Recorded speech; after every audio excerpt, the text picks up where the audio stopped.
Hi everyone, my name is François Parlant and today I'm going to show you how to create a very nice dashboard like this one. It will take just a few minutes. Let's go! Of course, first you need to have the data correctly organized, which is the part where you need to have some skills in Excel. But for the dashboard, it's going to be very easy. Click inside the table, go into Insert and click on the first button, Pivot Table. Don't read, you don't need it, click OK. If you want to make some readable charts, you need to have very few data. Let's say, for example, I want the taste types here and I would like to have the current stock value.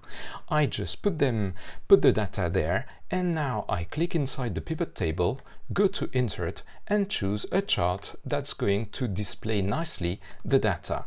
Let's take this one. You can do all the presentation stuff later. What you need to understand is don't start again with a pivot table to do the next chart. You need to copy and duplicate the sheet. To do that, you can do a right click, move or copy, tick the box, create a copy and click OK. Now we have the same thing and we can do another chart. Because Excel tends to crash when you change the fields here and you have a chart already done, I'm going to start by deleting the chart and now I'm going to change the field. Now let's say I don't want the taste type, I would like to have instead the category of price, so let's take it, and maybe instead of the stock current value I would like to have the quantity of the stock, which is here. Okay, we can do another chart with that. Let's go to Insert and choose a chart, let's say a bar chart. That's going to be fine for now. Okay, now what we need is a new sheet where we're going to do our dashboard. So I'm going to take the charts. Usually when I have many, I just cut them so that I remember I've already pasted them in my dashboard. I'm going to take the other one, cut, careful when you're going to paste it, don't paste it inside the one you've already pasted. Click in a cell and paste it. Of course, static charts are not really engaging. You want users to have fun with your dashboard, so you want to make it to move. Let's click inside one of the charts and go to Pivot Chart, Analyze. That's where you've got the dancing buttons. You've got the slicer, which makes the changes by categories, and you've got the timeline that could help us if we wanted to make the charts move depending on the date. I'm going to choose slicer and I'm going to choose region. I click OK and now I've got a slicer. When I click on the data of the slicer, you see that one of the chart is moving. Now let's make both of them move. Right click on your slicer and try to find report connection. And now you see that you have all the pivot tables that you have done one after another, and you can click so that this time when you click, everything moves. Now what you just need is to put a picture in the background. So let's say picture here, I would like to put it from the image stock, and I'm going to choose something like wine. I don't know if we have something like that here. Okay, that's going to work for now. Once the image is loaded, you're going to put it wherever you want it. And of course, you're going to right click on it and put send to back.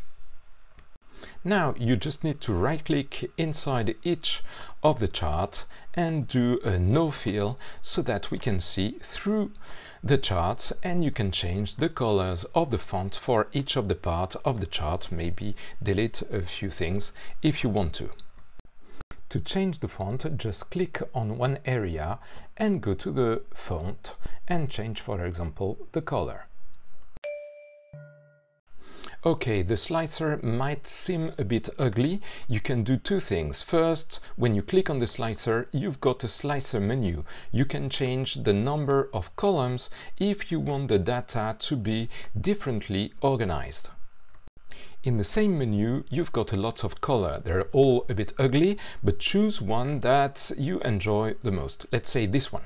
You can't change it, but what you can do is right-click on something. You see, you don't have the modified, but you can duplicate it, give it a name that you like, and now you can do a lot of changing. For example, here you've got to the whole slicer. I would like the fill. Okay, in slicer, if you click no fill, it won't work. It works in timelines, but not in slicers. So I'm going to choose something that's a bit like the background of my picture, maybe something like that or like that, I don't know. Choose something that you like and click OK. Now you will see how it's going to look. If you want to do some other changes, maybe go into the header. You see the title will be dark on dark, and now maybe I'm going to do a change in the font. I'm going to do white for the name of the slicer. You see it, it's going to be white on dark. Okay, you click OK and nothing happens. Why? Because what you've created is not selected yet. So open the drawer and choose whatever you want for your slicer adjustment. What's interesting is that the one you've created can be modified, so that you don't have to create another style, just change it. Now, if you want to have more information above the picture, what you need to do is to bring the data in your sheet. What I'm going to do is to click equal, for example, and I'm going into one of the slicer. I'm going to click on the total. Okay, that's an interesting information, how to put it above the picture. I'm going to go into insert. I'm going to add a shape. I'm going to take whatever you want, maybe just a little square, and I'm going to draw it above the picture. Now, if you want to have some moving data inside this box, you mustn't write inside. What you must do is select it, go into the formula bar, click enter, and click on your little cell. You can't do equal and directly go into your pivot table, so that's why I put it there with another equal. You click enter, you've got some data, you can push the picture back and you can see that everything moves. Now do not delete the sheets you've created with the pivot tables. Instead of that, hide them if you don't need them to be seen. Okay, now you've got the basic tricks and you see that here are little boxes, those are little traits, and then I've got my moving data. Where are they? Well, they're just above, you didn't see them. Okay, I hope you enjoyed this. Have fun with dashboards. See you again soon. Bye-bye.